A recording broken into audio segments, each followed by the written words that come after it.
At dawn, sunlight streamed into a private school of the Song dynasty. Master Zhou, dressed in a long scholar's robe and a Confucian headscarf, sat solemnly at his desk holding scrolls to teach children reading and etiquette. Looking prim and proper, the pupils sat upright listening full of awe. In the morning, Zhou wore a stern look and scolded a distracted child, lecturing all students to uphold good conduct, integrity and honesty. Though he put on the airs of a virtuous gentleman, a flicker of impatience and hypocrisy lurked in his eyes. A pupil's parent came for a visit and presented silk fabric and writing supplies as a token of gratitude. Zhou feigned refusal, claiming, "A gentleman accepts no private gifts," yet secretly tucked the presents with both hands. His solemn expression unchanged without a trace of guilt. At noon, alone in a side chamber, he carefully unwrapped the gifts and stroked the silk, revealing a greedy grin, a stark contrast to his dignified classroom mean hour. He then hid the presents securely in a cabinet. One pupil accidentally smashed Zhou's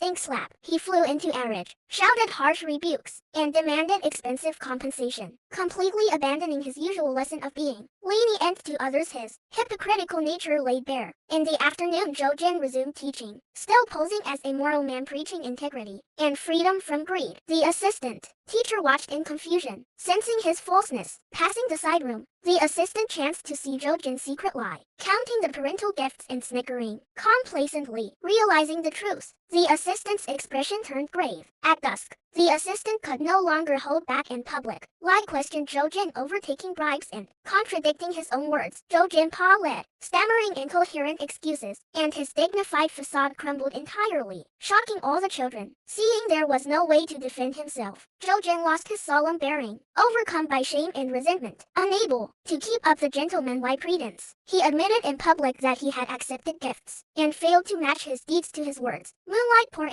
into the schoolhouse. The assistant explained Zhou's hypocrisy to the children, warning them to see through people who appear righteous outwardly but are corrupt within, and to live sincerely with consistent inner and outer conduct rather than deceitful pretense. Beneath the moonlight covering, the ancient private school, the pupils listened earnestly to the assistant's lesson. This is the idiom: appear dignified but be corrupt. At heart, it describes those who wear a solemn, respectable outward mask, yet harbor hypocritical, ugly inner motives. It reminds us to discern hypocrites and stay genuine, upright and consistent in thought and action.